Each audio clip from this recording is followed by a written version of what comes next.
Look into your eyes. La la la la la. La la la la la. La la la la la. La la la la la. La la la la la. La la la la la.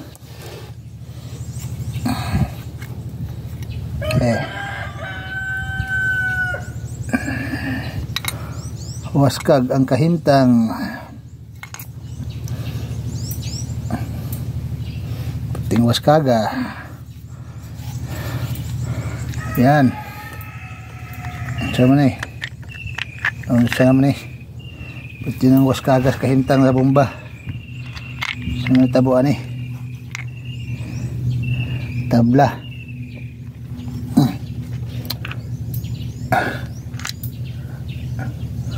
Waskag ang kapalaran.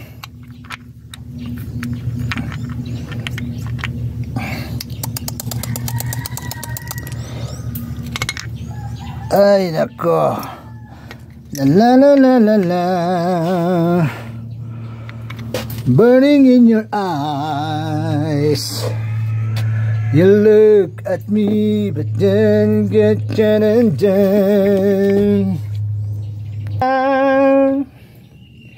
And the band won't play. I'll always remember us this way. La la la la la.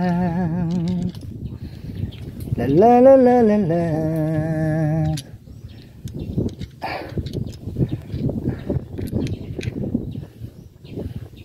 La la la la.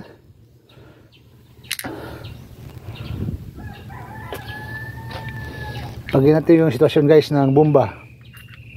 Ano sa palagay nyo yung naging dahilan bakit ito nagkasira-sira?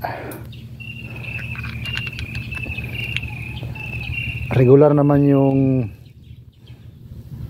pag-change oil ng unit na to, pero bakit nangyari yan? Yun, comment down below guys. Sabay-sabay nating alamin.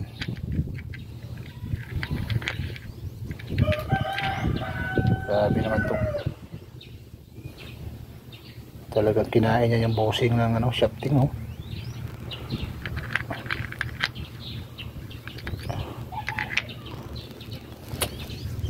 Wala.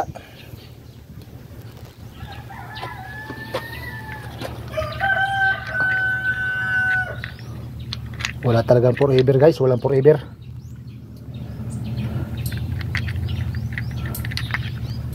Totoo talaga, walang forever. Sisira talaga lahat.